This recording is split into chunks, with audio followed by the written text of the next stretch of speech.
स्वागत है आपका एक और महत्वपूर्ण क्लास में। कैसे हैं? मुझे उम्मीद है कि आप स्वस्थ और मस्त होंगे और अपनी पढ़ाई को निरंतर जारी रखे होंगे।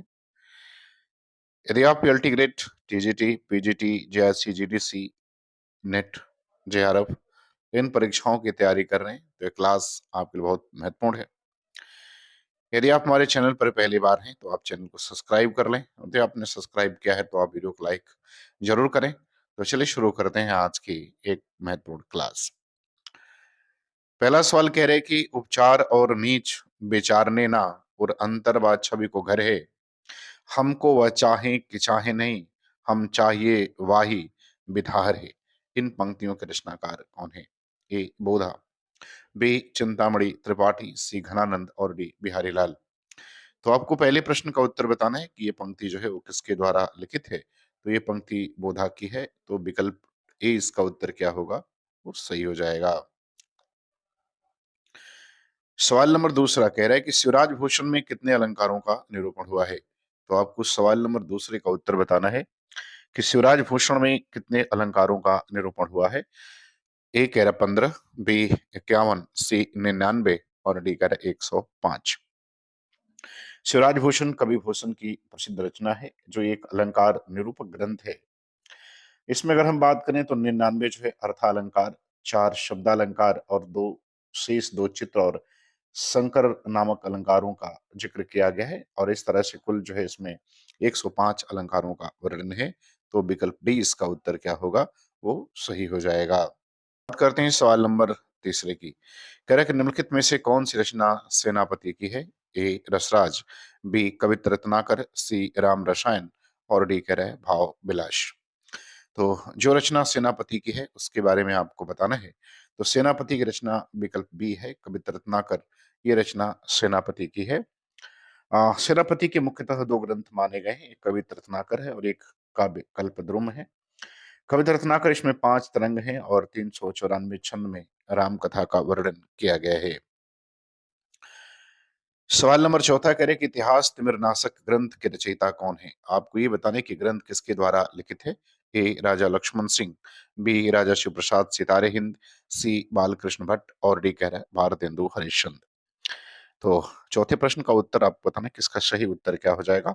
तो इसका सही उत्तर विकल्प बी हो जाएगा, राजा शिव प्रसाद सितारे हिंद जो है इसके रचनाकार हैं। राजा शिव प्रसाद अरबी फारसी मिश्रित हिंदी के पक्षपाती थे ये। इन्हें सितारे हिंद की उपाधि मिली है। इनकी अन्य रचनाओं की बात करें तो राजा भोज का सपना, आलसियों का कोड़ा, मानव धर्मसार और गुटका इनकी प्रमुख रचनाएं हैं।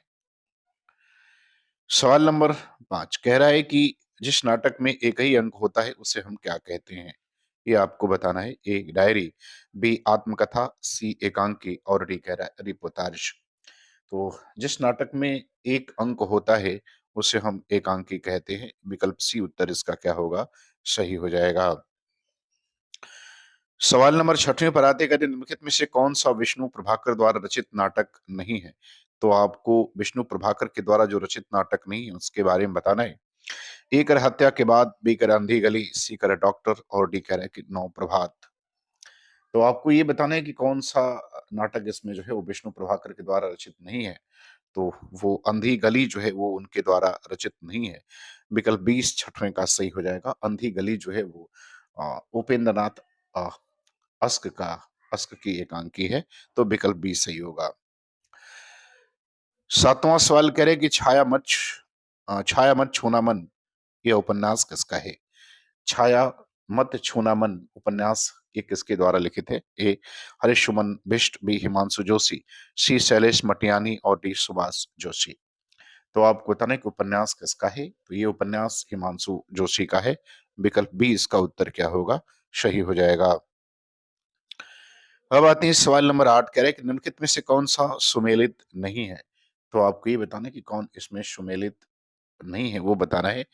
एक कृष्णा शोभती सूरजमुखी अंधेरे में, आ, भी कह रहा है कि धर्मवीर भारती सूरज का सातवां घोड़ा, निर्मल वर्मा कह रहा है कि वे दिन और डी कह रहा है कि ममता कालिया आवा। ये आवा है, आवे नहीं आवा, ममता कलिया आवा। तो आप ये बताना कि कौन सा इसमें से सुमेलित नहीं है। तो सुमेलित विकल्प डी जो है वो नहीं है। ममता कलियां के द्वारा लिखित आवा नहीं है, बल्कि आवा चित्रा मुदगल का उपन्यास है। अब आते हैं सवाल नंबर 9। 9 कह रहे हैं कि शेखर जोशी ने अपने लेख गलता लोहा में किस सामाजिक मुद्दे का वर्णन किया है। आपको ये बताना है कि गलता लोहा में किस सामाजिक मुद्दे का वर्णन किया गया है।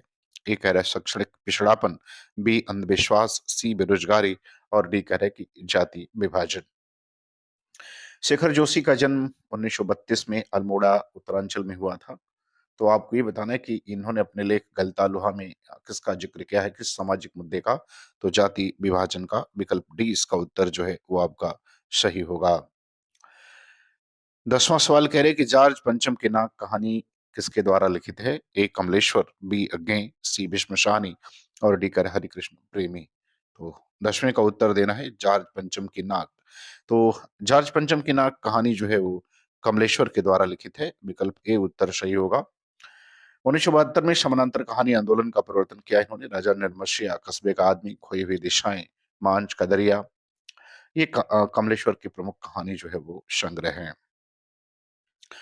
11 नंबर सवाल में कह रहे हैं कि प्रेमचंद किस कहानी में हृदय परिवर्तन का चित्रण है। प्रेमचंद की किस कहानी में हृदय परिवर्तन का चित्रण है। ए सदगदी, बी ईदगाह, सी पंच परमेश्वर और डी कह रहे ठाकुर का कुआं। तो 11 नंबर सवाल का उत्तर बताना है कि किसमें जो है हृदय परिवर्तन का चित्रण है। तो वो कहानी पंच परमेश्वर है। विकल्प सी इसका उत्तर जो है वो सही हो जाएगा। इस कहानी के पात्र की बात करें तो अलगू चौधरी, चुम्बन शेख, बूढ़ी खाला और रामधन मिश्र जो है इसके प्रमुख पात्र हैं। 12 नंबर सवाल में कह रहा है कि संपत्ति शास्त्र कृति के रचनाकार कौन है। ए जनेन्द्र कुमार, बी माखनलाल चतुर्वेदी, सी भगवती चरण वर्मा और डी कह रहा है कि महावीर प्रसाद द्विवेदी। तो आपको इसका उत्तर बताना है सवाल नंबर 12 का कि इसका सही उत्तर जो है वो क्या हो जाएगा। तो 12 नंबर प्रश्न की अगर हम बात करें कि ये किसके द्वारा लिखित जो है वो कृति है, तो ये महावीर प्रसाद द्विवेदी के द्वारा लिखित कृति है। तो विकल्प डी इसका उत्तर क्या होगा वो आपका सही हो जाएगा सवाल नंबर 12 का। चलिए बात करते हैं सवाल नंबर 13 की। सवाल नंबर 13 में क्या कह रहे हैं। 13 में कह रहे हैं कि कैसे कहूं कि मनुष्यता एकदम समाप्त हो गई, कैसे कहूं कि लोगों में दया माया रह ही नहीं गई, जीवन में जाने कितनी ऐसी घटनाएं हुई जिन्हें मैं भूल नहीं सकता। उक्त कथन किस रचनाकार का है। ए हजारी प्रसाद द्विवेदी, बी रामदर्श मिश्र, सी कह रहा है हरिशंकर परसाई और डी कह रहा है कि शिव प्रसाद सिंह। तो आपको ये बताना है कि ये कथन जो है किसके द्वारा कहा गया है, उक्त कथन किसका है। तो ये कथन जो है हजारी प्रसाद द्विवेदी का है। तो विकल्प ए इसका उत्तर क्या होगा वो सही हो जाएगा। और ये बात उन्होंने जो है अपने निबंध क्या निराश हुआ जाए में कहा है। निबंध है क्या निराश हुआ जाए, उस निबंध से जो है ये कथन लिया गया है। 14 नंबर सवाल में कह रहे कि झोपड़ी से राजभवन किस साहित्यकार की आत्मकथा है। ए शिवराज सिंह बेचैन, बी माता प्रसाद, सी सोहनपाल सुमनाक्षर और डी कर हरपाल सिंह अरोश। तो 14 नंबर प्रश्न में आपको ये बताना है कि ये जो आत्मकथा है वो किसकी है। तो ये आत्मकथा माता प्रसाद की है। तो विकल्प बी इसका उत्तर क्या होगा वो सही हो जाएगा। 1933-1999 तक माता प्रसाद जो है अरुणाचल प्रदेश के राज्यपाल भी रहे हैं। भारत में दलित जागरण और उसके अग्रदूत माने जाते हैं। बात करते हैं सवाल नंबर 15। रामविलास की आत्मकथा अपनी धरती अपने लोग ये कितने खंडों में है आपको ये बताना है। ए कह रहे 2, बी 3, सी 1 और डी कह रहे 4। तो रामविलास की आत्मकथा कितने खंडों में है आपको बताना है। तो इसका उत्तर विकल्प बी हो जाएगा। ये 3 खंडों में है। पहले खंड का नाम मुड़ेर पर सूरज, दूसरे का देर सवेर और तीसरा आपस की बातें। तो इस तरह से ये 3 खंडों में लिखित है। बात करते हैं सवाल नंबर 16 की। 16 में कह रहा है कि मनाली में गंगा उर्फ रोजना मचा इनमें से किस साहित्यकार की डायरी है। ए द्रोणवीर कोहली, बी जाबिर हुसैन, सी शरतचंद्र चटर्जी और डी कह रहा है कि नागार्जुन। तो 16 का उत्तर आपको बताना है कि इसका सही उत्तर जो है वो क्या होगा। तो इसका सही उत्तर जो है आपका विकल्प ए हो जाएगा। ये द्रोणवीर कोहली की जो है वो डायरी है। तो विकल्प ए इसका उत्तर सही होगा। सवाल नंबर 17 कह रहा है कि गांधी जी के जीवनी महात्मा गांधी के लेखक कौन है। आपको ये बताना है गांधी जी के जीवनी महात्मा गांधी के लेखक कौन है। ए रामचंद्र वर्मा, बी शंपूर्णानंद, सी ईश्वरी प्रसाद शर्मा और डी कह रहा है कि केशव प्रसाद सिंह। तो 17 नंबर सवाल का उत्तर बताना है। ये जीवनी जो है वो 1919 में लिखी गई है और इसके लेखक रामचंद्र वर्मा हैं। विकल्प ए जो है इसका उत्तर क्या होगा, वो सही हो जाएगा। इस पुस्तक में रामचंद्र वर्मा ने गांधी जी के जीवनी के साथ-साथ उनके प्रमुख व्याख्यानों का भी संकलन किया है। बात करते हैं सवाल नंबर 18। 18 में करें कि भगत सिंह राजगुरु आदि से संबंधित संस्मरण संकलित है। ए जिंदगी मुस्काई में, बी मेरा हमदम मेरा दोस्त में, सी करे गेहूं और गुलाब में और डी करे यश की धरोहर में। तो 18 नंबर सवाल का उत्तर आपको ये बताना है कि भगत सिंह राजगुरु आदि से संबंधित संस्मरण जो है वो किसमें संकलित हैं। तो ये संकलित हैं यश के धरोहर में। तो विकल्प डी जो है इसका उत्तर क्या होगा, विकल्प डी इसका उत्तर जो है वो सही हो जाएगा। आते हैं सवाल नंबर 19। 19 में क्या कह रहा है? 19 में कह रहा है कि अलोपी का रचनाकार इनमें से कौन है? आपको ये बताना है कि जो अलोपी कृति है, ये किसके द्वारा लिखी गई है? ए कह रहा है कि भगवती प्रसाद वाजपेयी के द्वारा, बी आपका कह रहा है नरेश मेहता, सी कह रहा है कि महादेवी वर्मा और डी कह रहा है कि सिरधर अ, पराडकर। ये किसके द्वारा लिखित है? तो यह एक संस्मरणात्मक रेखा चित्र है और इसकी रचना जो है वो महादेव वर्मा ने की है। तो विकल्प शीश का उत्तर क्या होगा, वो सही हो जाएगा।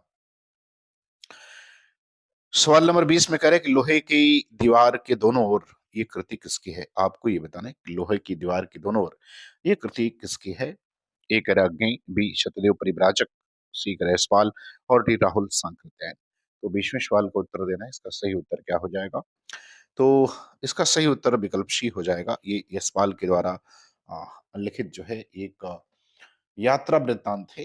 इसमें उन्होंने सोवियत संघ और पूंजीवादी देशों की सामाजिक व्यवस्था का तुलनात्मक जो है वो विवरण दिया है।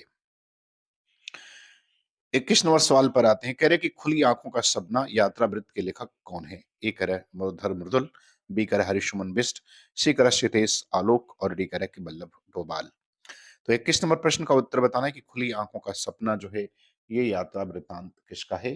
तो ये यात्रा वृत्तांत मुरलीधर मृदुल का है, अर्थात विकल्प ए जो है इसका उत्तर क्या होगा, ये सही हो जाएगा।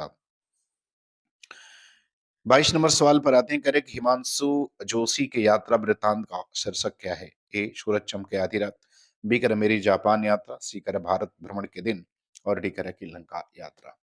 तो आपको ये बताना है कि हिमांशु जोशी का जो यात्रा वृत्तांत है उसका शीर्षक क्या है?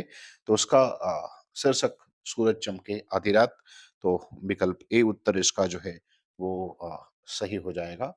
यात्रा करना मनुष्य की नैसर्गिक जो है प्रवृत्ति होती है। हम अगर मानव इतिहास पर नजर डालें तो ये पाएंगे कि मनुष्य के विकास की गाथा में जो है यायावरी का एक महत्वपूर्ण योगदान रहा है। हिमांशु जोशी का एक अन्य यात्रा वृत्तांत जो है वो यातना अश्वीर में भी है। बात करते हैं सवाल नंबर 23। 23 में कह रहे हैं कि ओज गुण का संबंध किस रस से होता है? आपको ये बताना है। ए कह रहा है रौद्र, बी श्रृंगार, सी शांत और डी कह रहा है करुण रस से। तो 23 नंबर सवाल का उत्तर आपको ये बताना है कि ओज गुण का संबंध किससे होता है? तो इसका संबंध रौद्र रस से होता है। विकल्प ए उत्तर इसका 23 का सही हो जाएगा। 24 नंबर सवाल पर आते हैं। कह रहे कि एक तरुण पुरधर देख के बिरहिन तिय कुलाय में कौन सा काव्य दोष है? तो आपको इसमें बताना है कि ये जो पंक्ति लिखी है, इसमें कौन-सा काव्य दोष है? ए कह रहा है कि च्युत संस्कृत, बी कह रहा है कि न्यून पदत्व और सी कह रहा है कि अधिक पदत्व और डी कह रहा है कि कृष्णत्व। तो आपको ये बताना है कि कौन-सा इसमें दोष होता है। तो यदि उस इस पंक्ति को में की हम बात करें तो इसमें जो है अ, कृष्णत्व दोष है। इसमें इसका अर्थ कठिनाई से ज्ञात होता है। तो विकल्प डी जो है इसका उत्तर क्या होगा? वो हमारा सही हो जाएगा। तरुणी पुरिपुधर देख के बिरहनी लिया कुलाय का अर्थ है कि वृक्ष की शत्रु अग्नि, अग्नि का शत्रु जल और जल को धारण करने वाले बादल को देखकर बिरहणी स्त्री व्याकुल होती है, जो सामान्य बोध से परे है। अतः यहाँ पर जो है वो दोष जो होगा वो कृष्णत्व दोष होगा। अब बात करते हैं सवाल नंबर 25 की। करें भरत आचार्य भरत ने किस रस को नाट्य प्रयोग में स्वीकार नहीं किया है?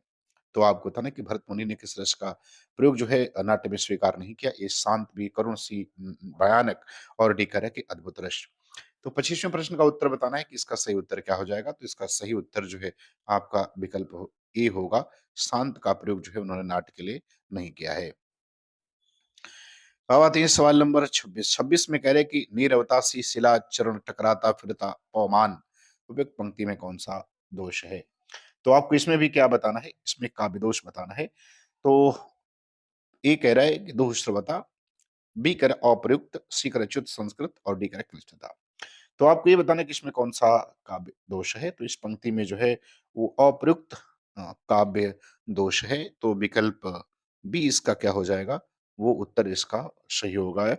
प्रयुक्त अर्थात अभिवृत या अप्रचलित, अनुप्रयुक्त दोष जहाँ काव्य में अप्रचलित शब्दों का प्रयोग होता है, वहाँ अप्रयुक्त दोष होता है। इन पंक्तियों में पौन के लिए पौमान जो है शब्द का प्रयोग किया गया है, जबकि पौमान शब्द जो है वो प्रचलित शब्द नहीं है, इसलिए इसमें जो है अप्रयुक्त दोष होगा।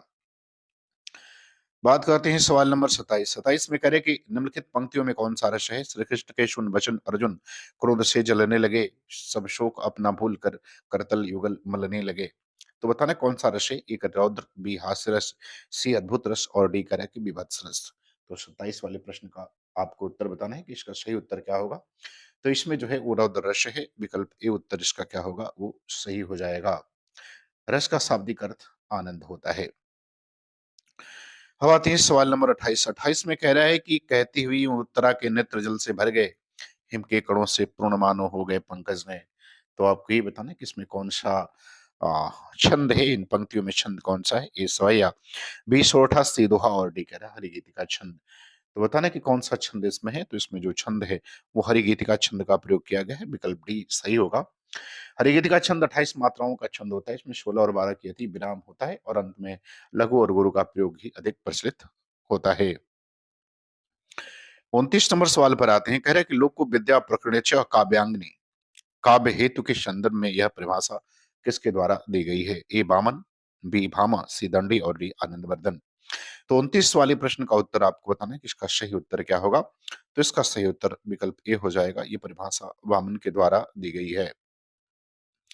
सवाल नंबर 30 में क्या कह रहे हैं? 30 में कह रहे हैं कि काव्य के पठन द्वारा पाठक या श्रोता के भाव का सामान्य भूमि पर पहुंच जाना साधारणीकरण कहलाता है। साधारणीकरण के संबंध में यह कथन किसका है? ए आचार्य हजारी प्रसाद द्विवेदी, बी आचार्य रामचंद्र शुक्ल, सी डॉक्टर बच्चन सिंह और डी कह रहे हैं कि डॉक्टर नागेंद्र। तो आपको 30वें का उत्तर बताना है, इसका सही उत्तर क्या होगा। तो इसका सही उत्तर विकल्प डी हो जाएगा। ये डॉक्टर नगेंद्र के द्वारा साधारणीकरण की संदर्भ में दी गई परिभाषा है। मुझे उम्मीद है कि ये वीडियो आपको पसंद आएगी। आपको अच्छा लगे तो आप चैनल को सब्सक्राइब करें। पूरा वीडियो देखने के लिए आपका बहुत बहुत धन्यवाद।